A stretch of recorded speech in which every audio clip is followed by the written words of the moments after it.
Welcome! Today we're going to take a look at the Complete Control MK2, the S61 model. I've had this keyboard for over a year now, and I thought it was due time that we dive into it and see how it's been holding up. So let's go! Okay, let's first talk about the overall design of the S61. It comes in a very stylish satin black finish, and you have all the important knobs within reach in front of you. None of the buttons have been malfunctioning during this year, so I guess they are very durable. And you have one pitch bend and a modulation wheel, and also the touch strip. I also have the Machina Jam with the touch strips, and it comes with 8 touch strips, and I really like them because it's very easy and intuitive way of controlling your mixing and the automation of your DAW. Okay, so let's take a look at the input and outputs of the Complete Control S61. At the back side you have inputs for 2 pedals. I have it connected with the sustain pedal here, but I've also used it with the expression pedal, and that works very well. Then we have the MIDI input and MIDI output, regular connectors. Then we have external power if you need to power it via an adapter rather than powering it via USB. Okay, so let's talk about the controls and the knobs of the S61. Above the keypad we have 8 knobs, and they are capacitive, and that means that you can get parameter values. You can view the parameter values just by tapping or holding a finger above the knob, on the knob. And then we can easily scroll through the different patches and parameters of the NKS compatible softwares. Okay, so while we are talking NKS, NKS stands for Native Control Standard, and that's a control standard that Native Instruments have developed. And if you have instruments, many of the plugins today are NKS compatible. So NKS is a great standard that gives you access to parameter values within your instruments. For the other controls you have some DAW control buttons here with the regular play, record, stop, tempo, which can you can actually use this as a tap tempo for your DAW, so you can tap the tempo. Then you have a metronome, you can set the loop mode on or off. Undo, redo, quantize, scaling and arpeggio. You can see that you have some lights above the keypad here, and it's actually called the light guide. So the S61 has a smart play feature, which will give you access to different scales and different chords, and you can use them to really help you create tracks very easily if you're not too familiar with music theory. And you have some fixed velocity button and some buttons to transpose the keyboard either by semitones or by octave. Then you have the Native Instruments specific buttons, the browser, which will give you access to browse the different Native Instruments and third-party plugins if they are NKS compatible. And you can also control the Machina software, of course, with this keyboard because it's compatible.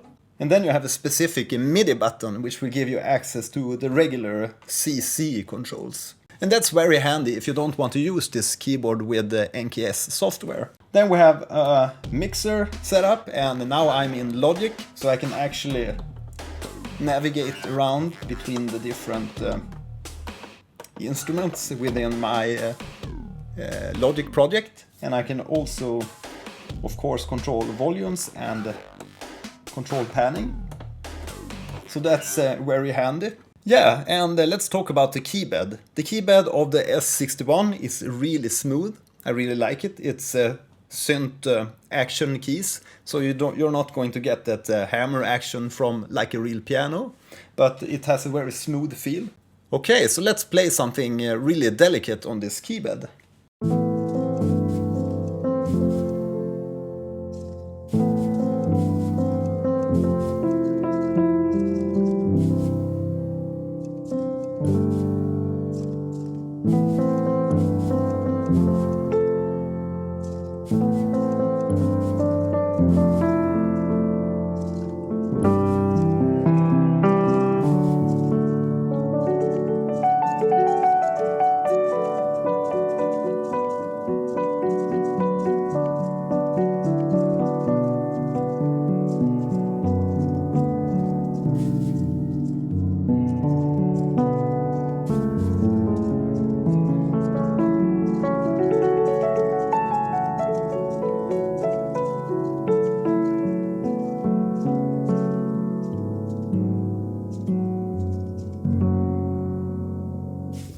Yeah, so I really like this keypad. You can really play delicate piano pieces, and you can play more heavy bass lines and synth leads. Okay, so let's talk about the displays on the S61.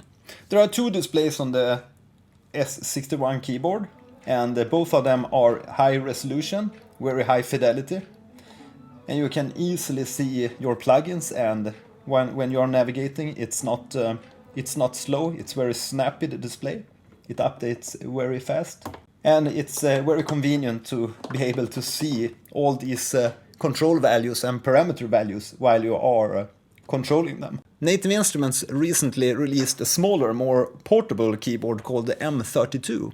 And since it's portable, of course you can't have all the goodies from this bigger S61 keyboard. So the screens are removed, and you have a much smaller OLED screen on the M32.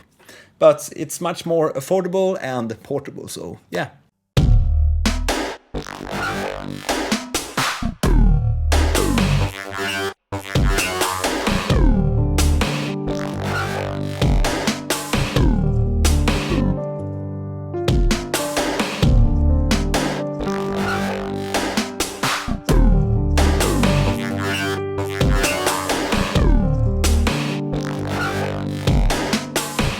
Yeah, so the S61 is my favorite keyboard and controller at the moment. What's your favorite? Yeah, so that's all for this video. Please shoot me any comments or questions on this keyboard in the comment section. And there's also a link, an affiliate link to Amazon, where you can grab this keyboard, so check that one out also in the description. Thanks for watching today, and see you in the next video. Bye bye!